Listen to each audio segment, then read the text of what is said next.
ندعو إلى الله لننشر الخير في الكون. الحمد لله نحمده ونستعينه ونستغفره ونؤمن به ونتوكل عليه ونعوذ بالله من شرور أنفسنا ومن سيئات أعمالنا. من يهده الله فلا مضل له ومن يضلله فلا هادي له. ونشهد أن لا إله إلا الله وحده لا شريك له. ونشهد أن سيدنا ونبينا وحبيبنا وشفيعنا وسندنا ومولانا محمدا عبده ورسوله. أما بعد، عن أم عطية نسيبة رضي الله تعالى عنها قالت: أخذ علينا رسول الله صلى الله عليه وسلم عند البيعة ألا ننوح. رواه البخاري ومسلم. صدق الله العلي العظيم وصدق رسوله النبي الأمي الحبيب الكريم ونحن على ذلك لمن الشاهدين والشاہدین والشاکرین والحمد للہ رب العالمین. میرے بھائیوں اور پردہ نشین میری محترمہ مائیں، بہنیں، بیٹیاں، اللہ تبارک و تعالی ہم سب کا آنا قبول فرمائے. یہاں جمع ہو کر بیٹھ کر سننا اللہ تعالیٰ قبول فرمائے. یہاں جمع ہو کر سننا اللہ تعالیٰ ہم سب کے لیے ہدایت کا ذریعہ بنائے. آپ سب کا آنا اللہ قبول فرمائے. قدم قدم کو اللہ ہم سب کے لیے نیکیوں کا ذریعہ بنائے. اللہ کے یہاں مغفرت کا ذریعہ بنائے.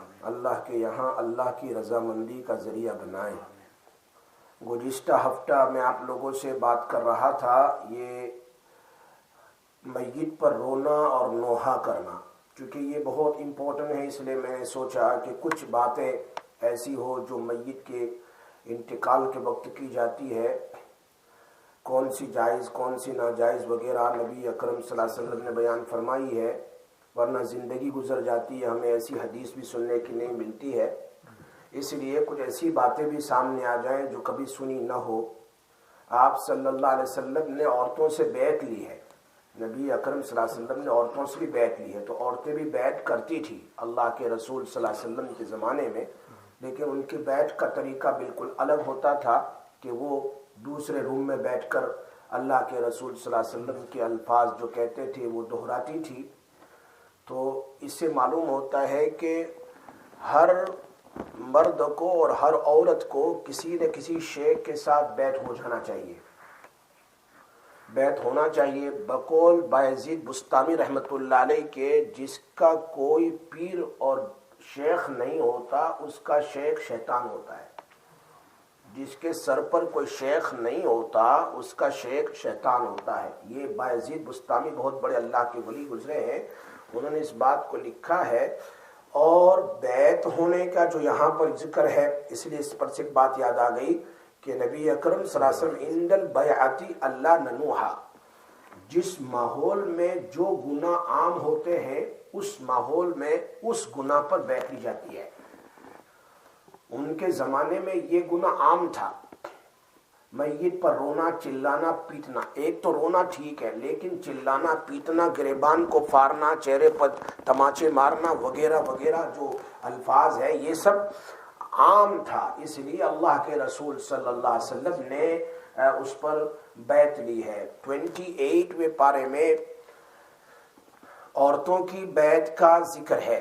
28ویں پارے میں عورتوں کی بیعت کا ذکر ہے. اس میں صاف صاف اللہ کے نبی صلی اللہ علیہ وسلم نے اس زمانے کی عورتوں سے اللہ یسرقن ولا یزنین ولا یقتلن اولادہن، چوری نہیں کرو گی، اس طرح کی بیعت لی. زنا نہیں کرو گی، بیعت لی. اور اپنی اولاد کو، چھوٹی چھوٹی اولاد کو زمانے میں لوگ قتل کرتے تھے، زندہ دفن کرتے تھے، تو ان کی بیعت لی. اس قسم کے الفاظ قرآن میں موجود ہے. گویا عورتیں صحابیات بھی جو اتنی نیک اور پارسا تھی، صحابیات جنہوں نے نبی اکرم صلی اللہ علیہ وسلم کو دیکھا ہے، وہ بھی بیعت ہوتی تھی.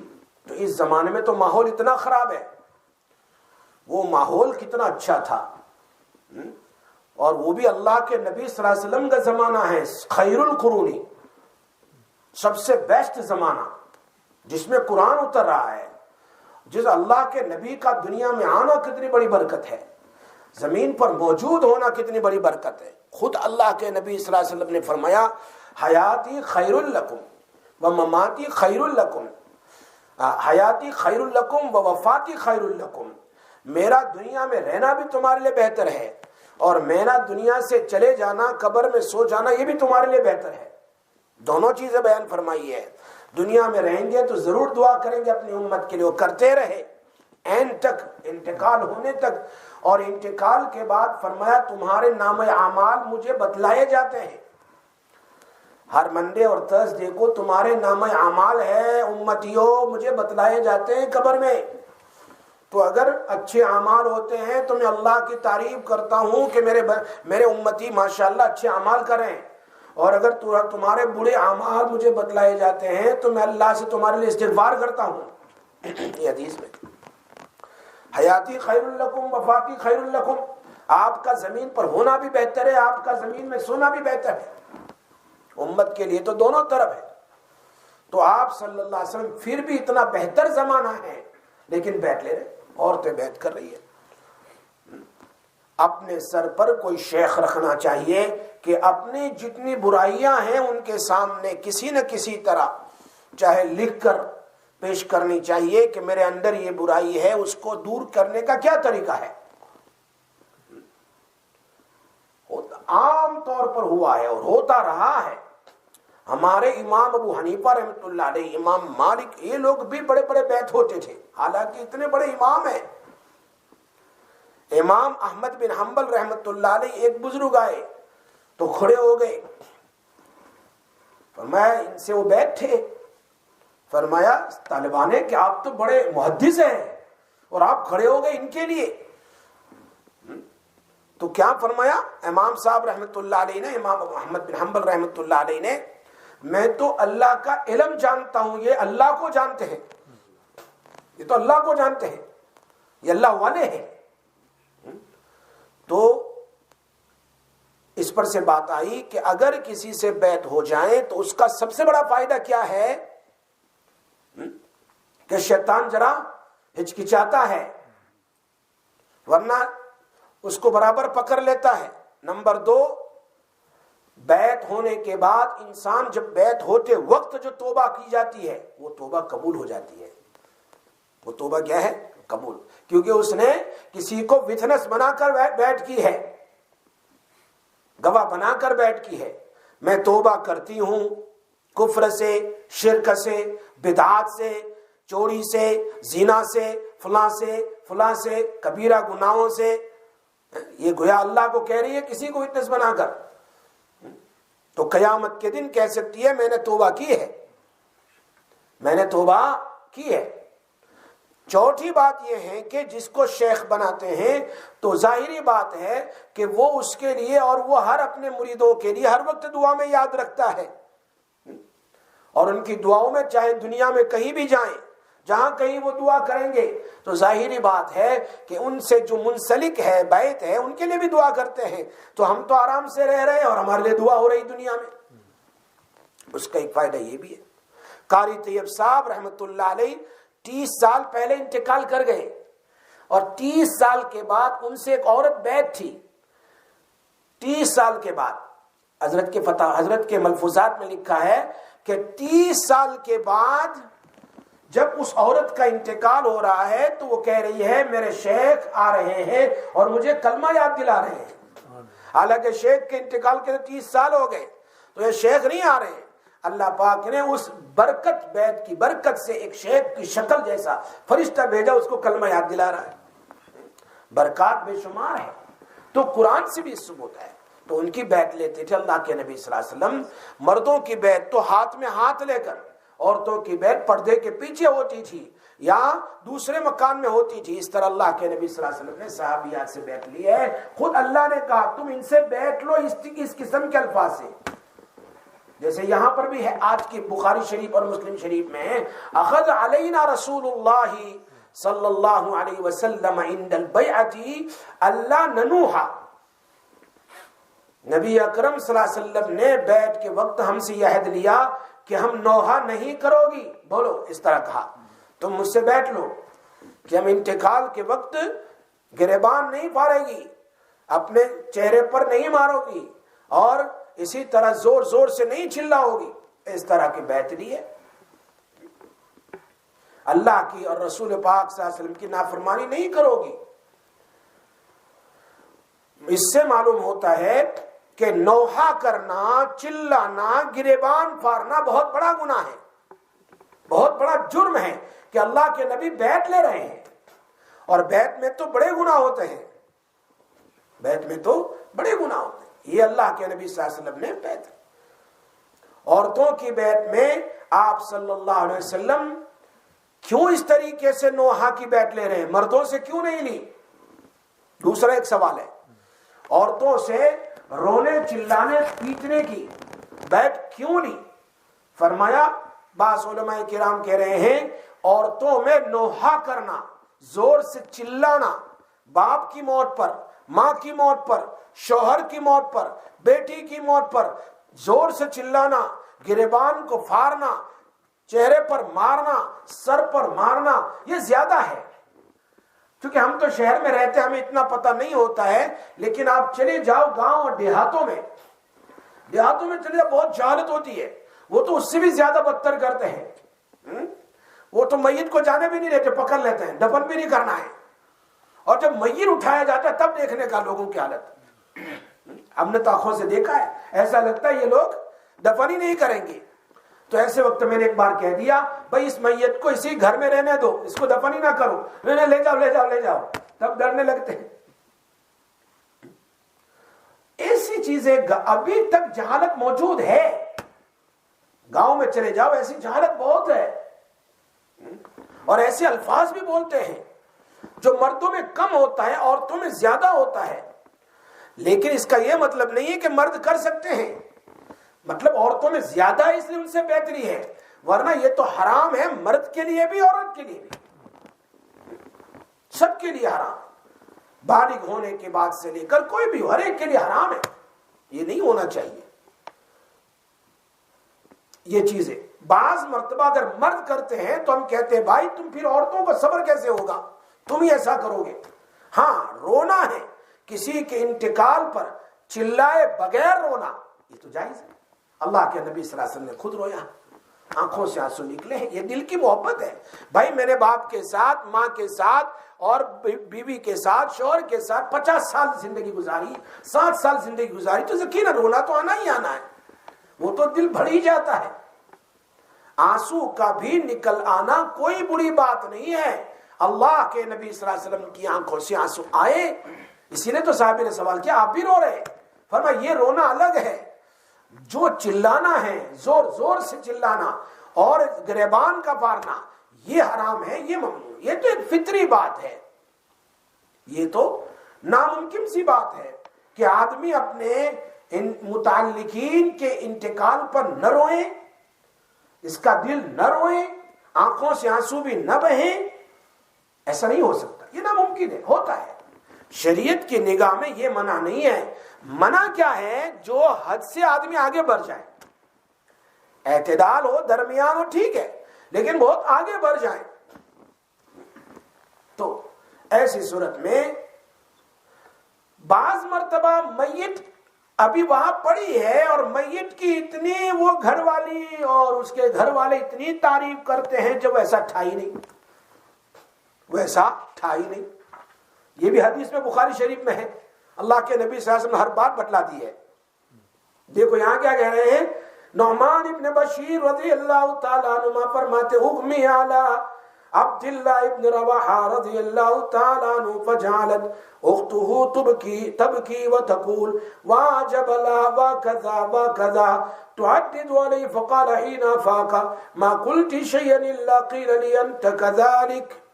نعمان ابن بشیر رضی اللہ تعالیٰ عنہ سے حدیث ہے، عبداللہ ابن رواحہ رضی اللہ تعالیٰ عنہ جب بے ہوش ہو گئے، صحابی رسول ہے نہیں تو بے ہوش ہو گئے، تو ان کی بہن بہت رونے لگی، ان کی بہن کیا ہے بہت رونے لگی اور کہنے لگی ہائے پہاڑ واہ جبلا، او پہاڑ، یعنی پہاڑ کا کیا مانا، او اتنا زبردست بہادر آدمی پہاڑ، ہائے ایسا ہائے ایسا ہائے ایسا، گویا اس کے تعریف کے کلمات خوب کہنے لگی، گویا ان کی خوبیاں اور ان کی بہت اچھی اچھی باتیں بیان کرنے لگی۔ جب ان کو افاقہ ہوا، ہوش میں آئی تو فرمایا تم نے جو کچھ کہا وہ اللہ کے یہاں مجھ سے پوچھا جائے گا قبر میں، تم ایسے ہو، تم ایسے ہو، اگر نہیں ہے تو پھر ڈنڈے پڑیں گے، تو پھر خاموخواہ میری تعریف کیوں کرتی ہو؟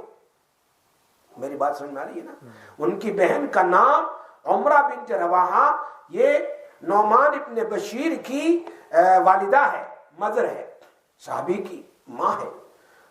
تو مرنے والے پر جب اس کی ایسی خوبیاں اور ایسی نیکیاں جو اس کے اندر نہیں ہیں تو فرشتے اس کو مارتے جاتے ہیں، مارتے جاتے ہیں۔ تو ایسا تھا کیوں؟ وہ لوگ کہتے تیرے لیے تو ایسا تھا، مارتے جاتے ہیں اور اس کو پوچھتے جاتے ہیں کہ اس نے ان لوگوں نے تیری ایسی ایسی تعریف کی ہے۔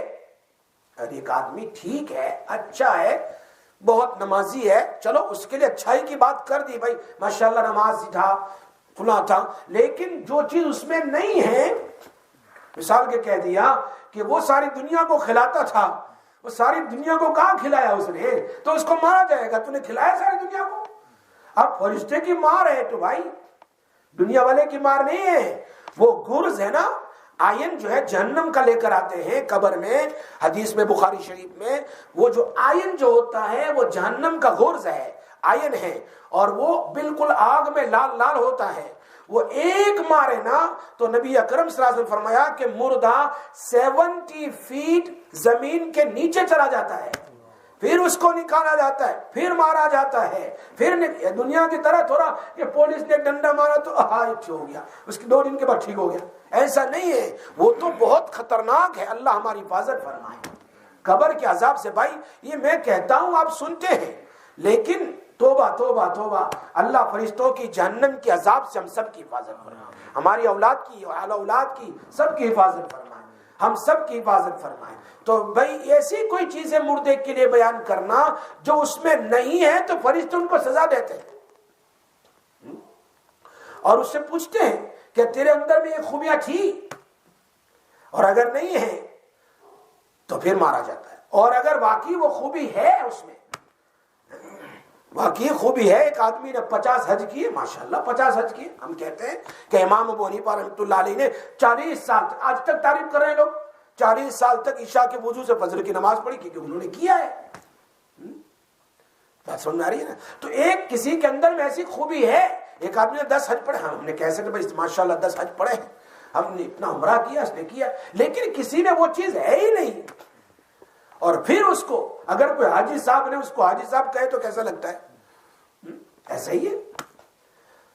اگر خوبیاں موجود ہو تو پھر کوئی حرج نہیں ہے، فرشتے نہیں مارتے، خوبیاں ہیں تو اللہ پاک ویسے ہی اس کو معاف کر دیتے ہیں۔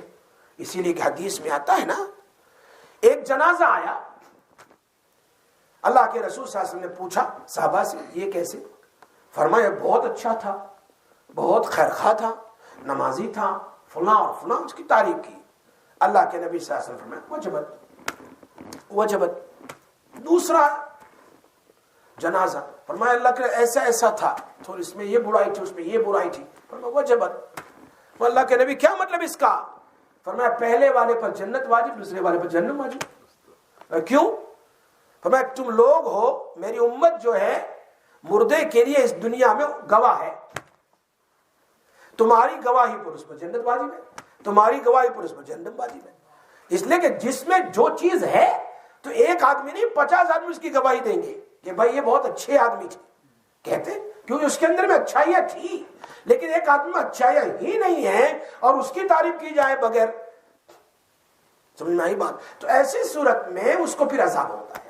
اس لیے یاد رکھو، یہ بھی مطلب نہیں ہے کہ کوئی اچھا آدمی ہو اس کی اچھائی نہ، اس کی اچھائی بولو، اچھا آدمی تھا، لوگوں کا خیرخواہ تھا، بہت ملنسار تھا، فلاں نمازی تھا، فلاں تھا ٹھیک، اس کے اندر میں ہے تو اس کی ماشاءاللہ دعوت و تبلیغ کا کام کرتا تھا، ماشاءاللہ فلاں کرتا تھا، تو کوئی حرج؟ بات سمجھ میں آ رہی میری؟ تو دونوں طرف میں حدیث کو بیان کیا. یہ ان کے لیے ہے بخاری شریف میں جس میں کچھ نہیں ہے. بھائی اس نے کبھی حاجی میں نہیں گیا، اور یہ حاجی صاحب بہت اچھے تھے، حج میں گیا ہی نہیں، کیسے حاجی صاحب ہو گیا یہ؟ تو ایسی صورت میں پھر اس کو سزا دی جاتی ہے. اس سے معلوم ہو گیا کہ میت کے اوپر رونا، یہ اگر رونا ہی رونا ہو، صرف غم ہے اور آنکھوں سے آنسو نکلے تو اس کی بھی اجازت ہے. لیکن اگر چلائے، زور زور سے روئے، گریبان پھاڑ دیا، چہرے پر مارا پیٹا اور ایسے الفاظ کہے، ایسی صورت میں میت کو عذاب ہوتا ہے. میں نے کل سمجھایا تھا کہ میت کو عذاب کیوں ہوتا ہے، کیسے ہوتا ہے. دونوں طرف کی حدیث میں نے سمجھائی تھی کہ اگر میت کو پتا تھا کہ میرے گھر والے زور زور سے چلائیں گے اور وہ گریبان پھاڑیں گے، پھر بھی اس نے وصیت نہیں کی نہ رونے کی اور چلا گیا معلوم ہونے کے باوجود، یا اس نے وصیت کی کہ میں مر جاؤں تو رونا یا رونے والیوں کو بلانا، تو ایسی صورت میں تو میت کو عذاب ہوگا. لیکن میت کو پتا ہے کہ گھر والے روتے نہیں، یا میت کو پتا ہے کہ اس نے وصیت نہیں کی ہے، تو ایسی صورت میں اس نے وصیت نہیں کی یا چلا گیا دنیا سے اور اس کے بعد وہ رونے چلانے زور زور سے چلانے لگے، تو ایسی صورت میں تو پھر اس کو عذاب نہیں ہوگا قرآن کی آیت کی وجہ سے. انہی کو عذاب ہوگا جو زور زور سے رونے والی ہے. نارمل رونا تو نبی صلی اللہ علیہ وسلم سے ثابت ہے. آپ اپنے بیٹے کے اوپر آنکھوں سے آنسو کا نکلنا ثابت ہے اور یہ دل کی فطرت ہے، محبت کی علامت ہے. لیکن چلانا اور گریبان کو پھاڑنا، چہرے پر تماچے مارنا اور جنازے کو جانے نہ دینا وغیرہ وغیرہ وغیرہ کہ پورا گھر گونج جائے، اتنے زور زور سے چلاتے ہیں، یہ ممنوع ہے، یہ جائز نہیں ہے. حدیث میں ہے، دیکھو یہاں بخاری شریف مسلم شریف کی حدیث ہے، عبداللہ ابن عمر اس کے راوی ہیں. سعد بن عبادہ بیمار ہو گئے تو نبی صلی اللہ علیہ وسلم عبد الرحمن ابن عوف اور سعد بن ابی وقاص اور عبداللہ بن مسعود کے ساتھ میں ان کی خبر لینے کے لیے چلے گئے کہ چلو بھائی وہاں سعد بن عبادہ بہت بیمار ہے. سعد بن عبادہ بہت بیمار ہے. تو ان کے لیے جب ان کے پاس پہنچے تو دیکھا تو وہ تو بے ہوش تھے. نبی صلی اللہ علیہ وسلم پوچھا کیا ان کا انتقال ہو گیا ہے؟ انہوں نے عرض کیا اللہ کے رسول نہیں، یہ تو بے ہوش ہو گئے. تو نبی صلی اللہ علیہ وسلم بہت بے اختیار رو پڑے، یعنی آپ کی آنکھوں سے آنسو آ گئے. اس صحابی سے بہت محبت تھی. یہ رہتے تھے کوبا کے پاس، مسجد کوبا جو ہے مدینہ منورہ، وہاں رہتے تھے. اس کی اسپیشل خبر لینے کے لیے گئے. جب آپ رونے لگے اور اس طرح رونے لگے تو آپ صلی اللہ علیہ وسلم نے تو صحابہ بھی رونے لگے. صحابہ بھی کیا آنکھوں سے آنسو، جب اللہ کے نبی رو رہے ہیں تو کتنی محبت ہوگی. تو آپ صلی اللہ علیہ وسلم فرمائیں تم سنتے نہیں، اللہ تعالیٰ آنکھ کے آنسو کی وجہ سے، آنکھ یعنی جو زور زور سے چلانا ہے اس کی وجہ سے عذاب دیتا ہے، نہ تو آنسو کی وجہ سے عذاب دیتا ہے اور نہ دل کے غم کی وجہ سے. عذاب جب دیتا ہے جب آدمی زبان سے ایسے کلمات کہے اللہ تجھے میرے باپ کے سوا کوئی ملا ہی نہیں، میرا باپ ہی ملا اور کسی کو لے جاتا فلاں، اس قسم کے الفاظ جو بولتے ہیں لوگ، اس کی وجہ سے فرمایا ایسا آپ نے فرمایا زبان پکڑی کا، اس کی وجہ سے عذاب ہوتا ہے. تم لوگ ایسے الفاظ نہ کہو مرنے والے کے پاس، اس کا جو مقدر میں تھا ہو گیا، مقدر میں تھا ہو گیا، اس کی موت کا وقت تھا، اسی کو ملا اور کوئی نہیں ملا، فلاں اور فلاں اور فلاں. یزید رقاشی رحمت اللہ علیہ فرماتے ہیں میرے ایک دوست کا انتقال ہو گیا، تو میں انتقال ہونے لگا تو میں پہنچ گیا سکرات سے پہلے پہلے. بیمار بہت تھا وہ، تو دیکھا اس کی ماں بھی وہاں کھڑی ہے، باپ بھی کھڑا ہے، اس کی بیوی بھی کھڑی ہے اور اس کی اولاد بھی کھڑی ہے. اب یہ بیچارہ آخری وقت میں ہے اور اولاد کہہ رہی ہے ابا جان اب ہمارے لیے کون خرچہ کرے گا، کہاں سے لائیں گے، فلاں اور فلاں کہتے شروع کر دیا انہوں نے. بیوی نے کہا اب تمہارے بغیر تو گھر اندھیرا ہو جائے گا، اب تم چلے جاؤ گے، گھر میں روشنی ختم ہو جائے گی، فلاں اور فلاں. ماں باپ نے کہا ایک ہی اکلوتا بیٹا ہے، ہمیں کون لک آفٹر کرے گا، کیا ہوگا کیا نہیں، سب کہنے لگے. یزید رقاشی بہت بڑے اللہ کے ولی گزرے، وہ کہہ رہے میں سن رہا ہوں سب. اتنے میں ہوش آیا میرے دوست کو، ہوش آیا اس نے مجھے کہا مجھے بٹھاؤ، تو ایسے سویا ہوا تھا، میں نے اس کو ذرا بٹھایا، لین کر دیا یعنی ٹیک لگا کر، اور اس نے کہا، ماں باپ کو کہا تم کو تمہاری فکر ہے کہ کون لک آفٹر کرے گا، بیوی کو کہا تم کو تمہاری فکر ہے کون تمہیں لک آفٹر کرے گا، بچوں کو کہا تم کو تمہاری فکر ہے کون لک آفٹر کرے گا، لیکن تم میں سے کسی کی زبان سے یہ نہیں نکلا کہ میرے شوہر یا میرا باپ یا میرا بیٹا اس کے کیا ہوگا قبر میں، میری تو تم نے فکر ہی نہیں کی ہے۔ سب کو دنیا کی پڑی ہے، اب میں جا رہا ہوں جس جگہ میں وہاں تو میرا کوئی نہیں ہوگا، تم نے میری تو کوئی فکر نہیں کی ہے، اور اس بیچارے کا کیا ہوگا اس کی تو ہمیں فکر نہیں ہے، ہم اپنے ہی رونے جا رہے ہیں، اپنے ہی زبان سے بکواس کیے جا رہے ہیں۔ فرمایا یہ سب جائز نہیں ہے۔ آپ صلی اللہ علیہ وسلم تو غم اور پریشانی کے وقت بے اختیار آنسو کا نکل جانا یہ کوئی پرابلم نہیں ہے، یہ تو اللہ کے نبی صلی اللہ علیہ وسلم سے ثابت ہے۔ اس ایک اور بات ہے کہ کون سا عذاب ہوگا، جو چلائے گی عورتیں، مرد ہو یا عورت، گریبان پھاڑے، چہرے پر مارے، یا پھر اتنا زور زور سے چلائیں جو جائز نہیں ہے، تو کیا عذاب ہوگا پتا ہے؟ مسلم شریف کی حدیث ہے، سنو۔ ابو مالک اشعری رضی اللہ تعالی عنہ فرماتے ہیں، نبی اکرم صلی اللہ علیہ وسلم فرمایا، النائحۃ اذا لم نتتب قبل موتها تقام یوم القیامہ وعلیہا سربال من قطران ودرع من جرب۔ اللہ اکبر۔ ابو مالک اشعری رضی اللہ تعالی عنہ فرماتے ہیں، آپ صلی اللہ علیہ وسلم ارشاد فرمایا، نوحہ کرنے والی عورت جس نے زندگی میں نوحے کیے ہیں، اپنے باپ کی موت پر، ماں کی موت پر، شوہر کی موت پر، بھائی بیٹے کی موت پر، تو مرنے سے پہلے اگر توبہ نہ کرے تو قیامت کے دن اس طرح اس کو کھڑا کیا جائے گا، ٹارکول کا قمیص اور کھجلی کی زرہ، شیل زرہ ہوتی ہے نا کپڑا، ٹارکول کس کو کہتے ہیں؟ یہ دامن جس کو بولتے ہیں، روڈ بناتے ہیں نا، وہ گرم کالا دامن، ہاں اس کو تارکول کہتے ہیں۔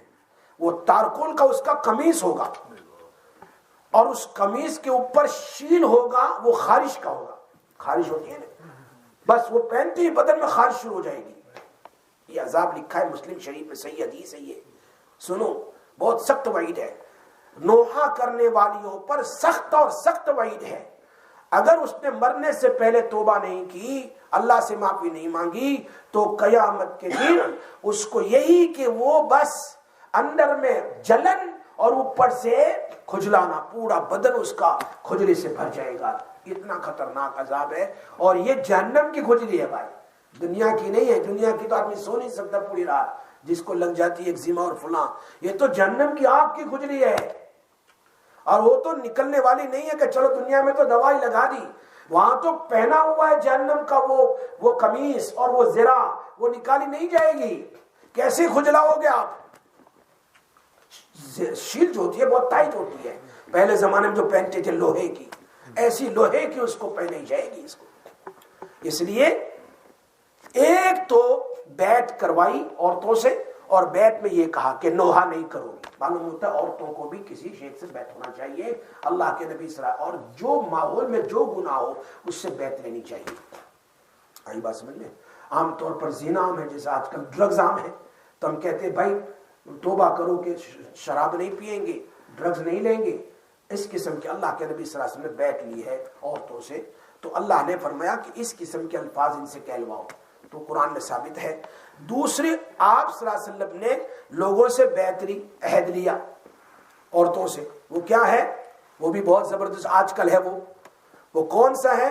ان اسید ابن ابی اسید التابعی امرات من المبایعات قالت کان فیما اخذ علینا رسول اللہ صلی اللہ علیہ وسلم المعروف الذي اخذ علینا الا نعصیه فی وَأَلَّا نَخْمِشَ وَجْهَا وَلَا نَدْعُو وَيْلًا وَلَا نَشُكُّ جَيْبًا وَلَا أَن نَنْسُ شَعْرًا۔ 5 باتیں۔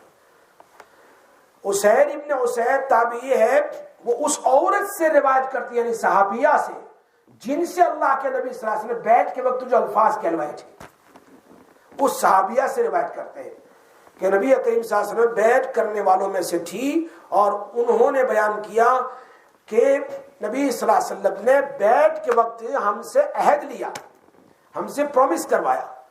ان عہدوں میں ایک عہد یہ بھی تھا بیعت کے وقت یہ کہ ہم اللہ کی نافرمانی نہیں کرے گی. عورتوں سے کہا ہم اللہ کی نافرمانی نہیں کرے گی. دوسرا لفظ کیا ہے؟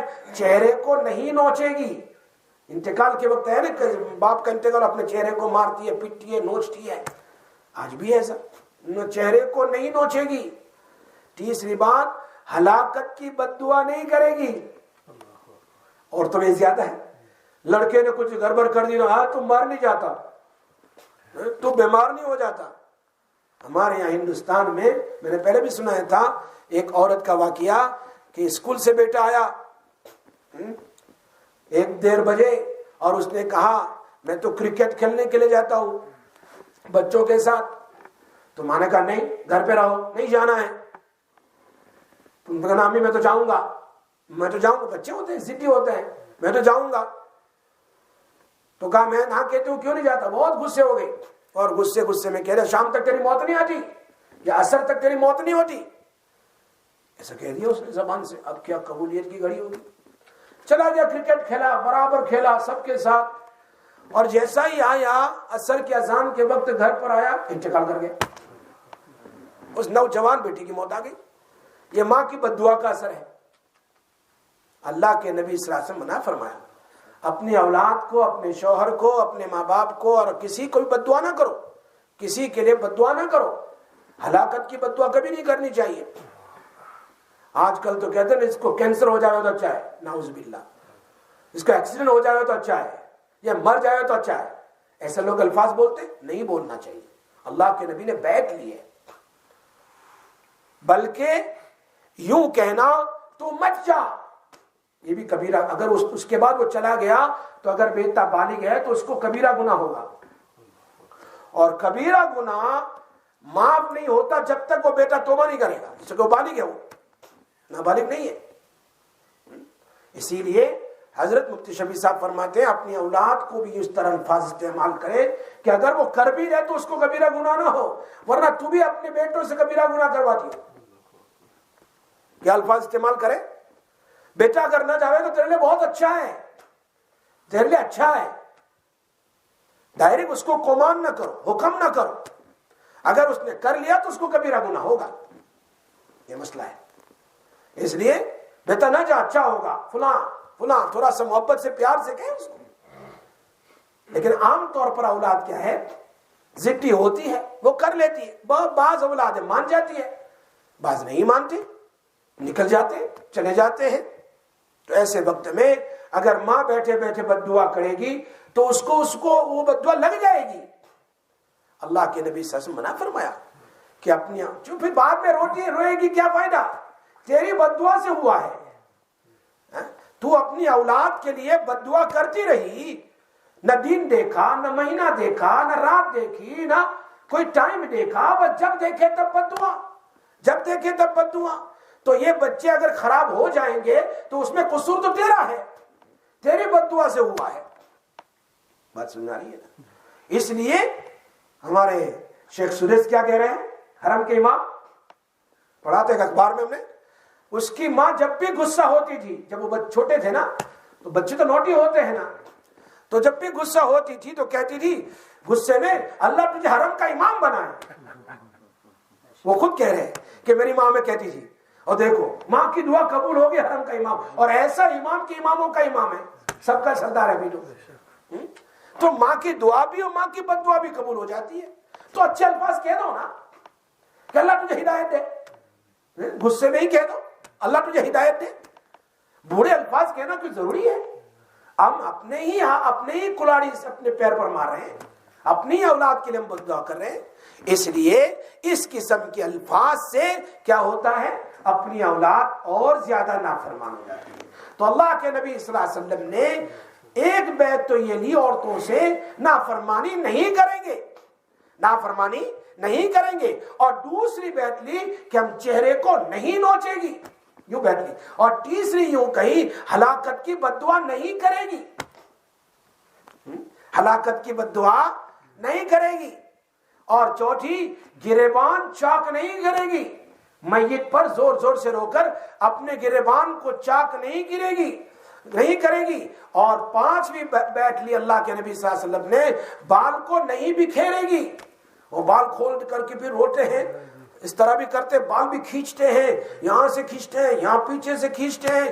آج بھی ایسی جہالت موجود ہے.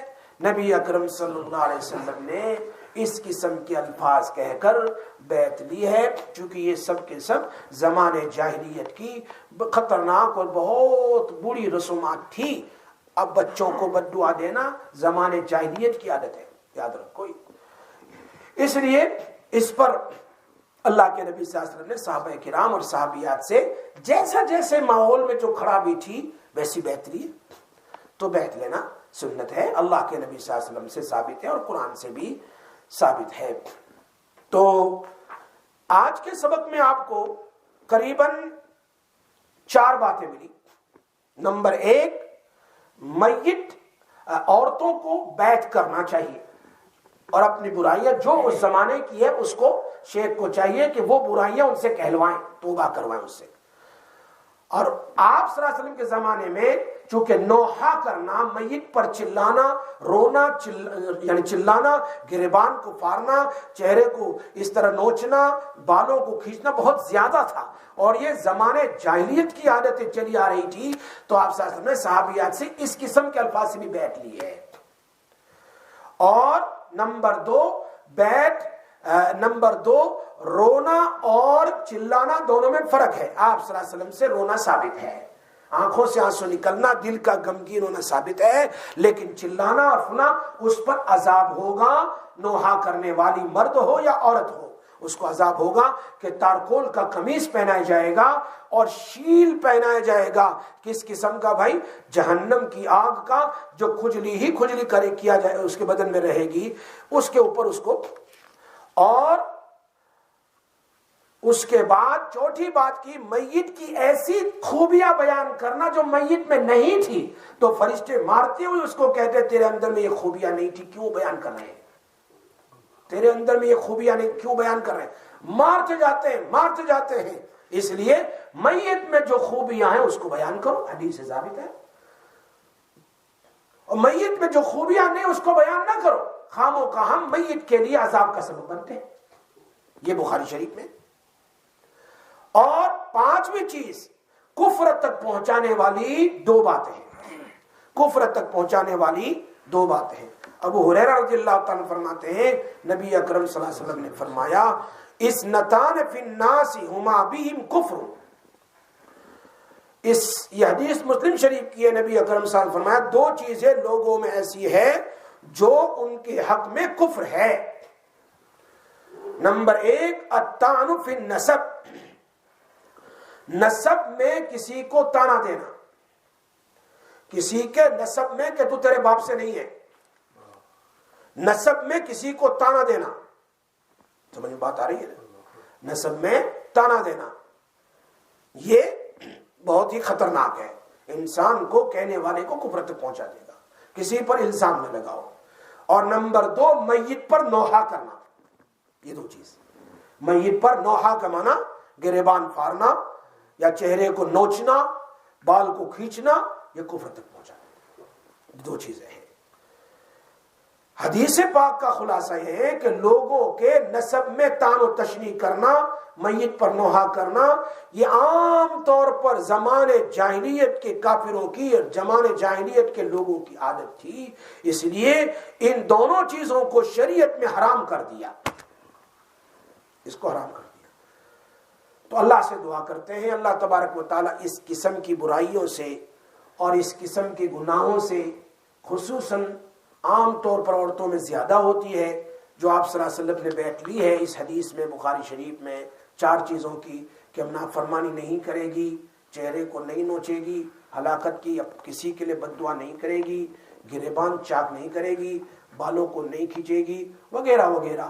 اس قسم کے الفاظ سے. اور قرآن کریم میں اور بھی الفاظ ہیں، اللہ یسرکنا ولا یزنینا ولا یقتلنا اولادہن ولا یاتین ببہتان یفترینہن، کہ ہم اولاد کو قتل نہیں کرے گی، ہم زنا نہیں کرے گی، ہم چوری نہیں کرے گی، اور کسی پر بہتان نہیں لگائے گی، کسی پر الزام. اس قسم کے سارے الفاظ قرآن میں بھی موجود ہے.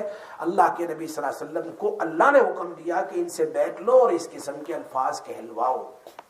سمجھ میں آئی بات؟ یہ بیعت ایمان کی نہیں تھی، یہ بیعت اعمال کی ہے جو آج کل کی جاتی ہے.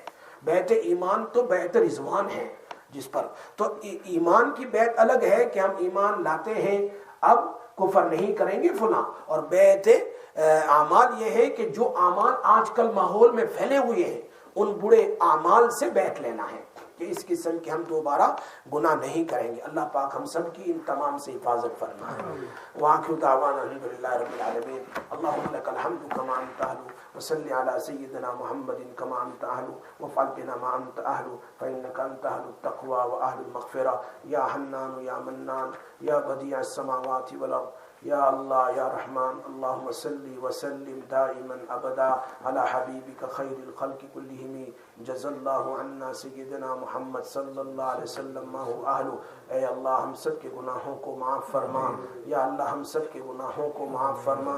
یا اللہ ہم سب کے گناہوں کو معاف فرما. چھوٹے بڑے ہر قسم کے گناہوں سے الہ العالمین ہم سب کی مغفرت فرما. یا اللہ ہم سب کو اپنا نیک بندوں میں شامل فرما، اپنے ذاکرین صالحین بندوں میں شامل فرما. یا اللہ ہم سب کا بیٹھنا اور آ کر سننا قبول فرما. یا اللہ تیرے پیارے حبیب صلی اللہ علیہ وسلم کی باتوں کو سننے کے لیے محبت اور پیار سے آ رہے ہیں. یا اللہ ایک ایک حدیث کو ہمارے لیے الہ العالمین نجات کا ذریعہ بنا، مغفرت کا ذریعہ بنا، اللہ رحمت کا ذریعہ بنا. تیرے حبیب صلی اللہ علیہ وسلم نے فرمایا کہ جو میری حدیث کو سنے اے اللہ تو ان کے چہرے کو تر و تازہ فرما. اے اللہ اس حدیث میں ہم سب کو شامل فرما، اس حدیث میں ہم سب کو شامل فرما. یا اللہ ہم سب کا آنا اور بیٹھنا قبول فرما. یا اللہ یا رحمان جو برائیاں ہماری زندگی میں موجود ہے اے اللہ اس سے ہمیں توبہ کی توفیق نصیب فرما، اور جو نیکیاں ہماری زندگی میں ہیں اللہ اس پر اللہ تیرا شکر ادا کرنے کی توفیق نصیب فرما. یا اللہ آئندہ نیکیاں کرنے کی توفیق نصیب فرما، اور برائیاں اور ہر قسم کے گناہوں سے ہم سب کی حفاظت فرما. یا اکرم الاکرمین یا ارحم الراحمین یا حنان یا منان یا بدیع السماوات والارض ہماری اولادوں کو ہماری آنکھوں کی ٹھنڈک بنا. یا اللہ جو بیمار ان شفا عطا فرما، جو بیمار ان شفا عطا فرما. اللہ بہت سارے طلباء نے دعا کے لیے کہا ہے جو جس چیز کا ایگزام لکھ رہے ہیں اللہ ان سب کو مکمل کامیابی عطا فرما، ان کو ان کی امتحان میں کامیابی عطا فرما، دنیا کے امتحان میں بھی کامیابی عطا فرما، اور آخرت کے امتحان میں بھی اور قبر کے امتحان میں بھی اے اللہ تو کامیابی عطا فرما. یا اللہ ہماری اولادوں کو حافظ قرآن بنا، اے اللہ عامل قرآن بنا، اے اللہ عامل قرآن بنا، عامل حدیث بنا، اے اللہ عالم حدیث بنا. الہ العالمین اولیاء کاملین میں سے بنا. اے میرے مالک، اے میرے اللہ ہمیں پتہ نہیں کتنی زندگی ہماری باقی ہے، جو کچھ باقی ہے تیری فرما برداری میں اور تیری رضا میں گزارنے کی توفیق نصیب فرما. اے اللہ جو زندگی گزر چکی ہے جتنے چھوٹے بڑے گناہ کی اللہ تو اپنے فضل سے معاف فرما، اپنے کرم سے معاف فرما. اے اللہ ہماری توبہ قبول فرما. پچھلے گناہوں پر ہم ندامت کر رہے ہیں اور ہم وعدہ کر رہے ہیں آئندہ گناہ نہیں کریں گے. اے اللہ ہماری توبہ قبول فرما. اے اللہ ہماری توبہ قبول فرما. اے اللہ ہماری توبہ قبول فرما. ہائے ہمارے گناہ اے اللہ تو معاف فرما، تو معاف فرما، تو معاف فرما. اور آئندہ ہم سب کی حفاظت فرما، آئندہ ہم سب کی حفاظت فرما. تیری توفیق ہمارے ساتھ شامل حال فرما. یا اللہ اس مجمع کو قبول فرما، اور جہاں جہاں لوگ سن رہے ہیں الہ العالمین سب کا سننا قبول فرما. مکسلر کے ذریعے سے ساؤتھ افریقہ اور اللہ ہندوستان اور بہت ساری جگہ پورے یو کے میں لوگ سن رہے ہیں. اے الہ العالمین سب کا سننا قبول فرما، سب کا اللہ سب کی مغفرت فرما، سب کے گھروں میں سکون نصیب فرما. ہماری اولادوں کو ہماری آنکھوں کی ٹھنڈک بنا. جو بھی بیمار ہو اس مجمع میں، گھروں میں، ہسپتال میں، سب کو شفا عطا فرما. وصلی اللہ تعالی علی سیدنا محمد وآلہ وسلم.